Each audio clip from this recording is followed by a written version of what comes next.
કેમ છો ખેડૂત મિત્રો? મજામાં? આપણી યુટ્યુબ ચેનલ એટલે ખેડૂત વર્લ્ડમાં હું તમામ વ્યુઅરોનું સ્વાગત કરું છું. ખેડૂત મિત્રો, હમણાં ઘણા સમયથી વરસાદી માહોલ ચાલે છે અને ઘણા ખેડૂતના પ્રશ્નો આવતા હોય છે કે જીરું કયું વાવવું અને જીરામાં કયું ખાતર નાખવું. આ બે મહત્વના અને મૂંઝવતા ખેડૂતને પ્રશ્નો છે. ઘણા વર્ષોથી આપણે જીરું વાવી છીએ, પરંતુ જીરું વાવવાવાળા ઘણા છે, જીરું કરવાવાળા ઓછા છે.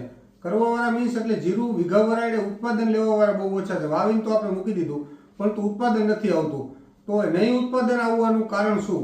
તો એમાં આપણે યોગ્ય પ્રમાણમાં દવા, યોગ્ય પ્રમાણમાં ખાતર અને યોગ્ય પ્રમાણમાં માવજત થતી હોતી નથી.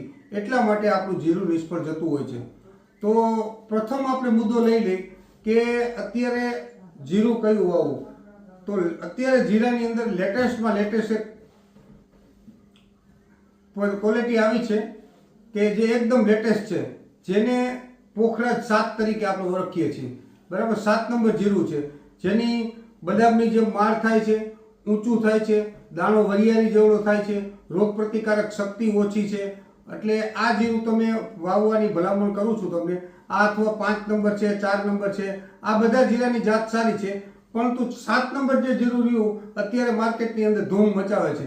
એટલે તમે કોઈ પણ દવાવાળાની દુકાને જાઓ તો પોખરાજ 7 નંબરની જીરું માંગજો, એટલે તમને ઉત્પાદનમાં તમારું અરમાન નહીં હોય, અરમાન ખુશ થઈ જશે એવું ઉત્પાદન આપશે. હવે રહી વાત બીજા નંબરમાં કે ખાતર કયું નાખવું. તો જીરામાં ઘણા બધા ખેડૂતના ટ્રાય અને ખતરા થતા હોય છે, પરંતુ આપણો ચીલો પડી ગયો છે કે NP અને DAP ખાતર નાખી અને આપણે જીરું વાવી દઈએ છીએ. પરંતુ મિત્રો, આ ખાતર નહીં. હું તમને અત્યારે 1 વીઘાનો ડોઝ લખાવું છું. જેટલા વીઘા હોય તમે વાવો એટલું ડિવાઈડ કરી નાખજો કે કયું ખાતર નાખવું. તો મિત્રો, હવે આ ખાતરને નોંધ કરતા જાજો અને નોટમાં લખી લેજો, જેથી તમને આ ખાતર બહુ જ ઉપયોગી અને કામ આવશે. હવે પહેલું ખાતર તમને કહું, એગ્રોવિટા 1 વીઘામાં 1 કિલો.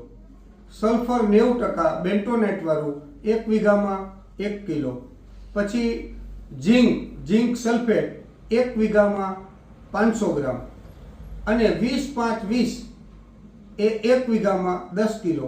આ ચારેય ખાતરનું મિક્સ કરી અને જો વાવવામાં આવે તો જીરુંનું ઉત્પાદન, જીરુંના મૂળનો ગ્રોથ, એટલે જીરુંના જો મૂળનો જેટલો ગ્રોથ થયો એટલું રોગ પ્રતિકારક શક્તિ વધારે અને જીરુંમાં રોગ આવવા નહીં દે.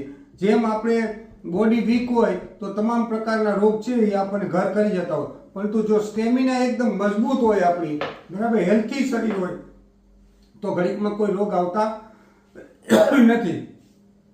એવી રીતે જો છોડનો બાંધો મજબૂત હશે, બરાબર, તો એમાં કોઈ પણ પ્રકારનો રોગ આવશે નહીં. હવે આ પાયાના ખાતર તરીકે વાત થઈ. હવે જ્યારે ડોઝ મારવું હોય ત્યારે કયો ડોઝ મારવો અને પાછળ પાણી મૂકી દેવું. તો ટ્રિપલ સુપર ફોસ્ફેટ ઝીંક વાળું આ તમારે ખાતર લઈ લેવાનું અને સાથે 10 કિલો યુરિયા.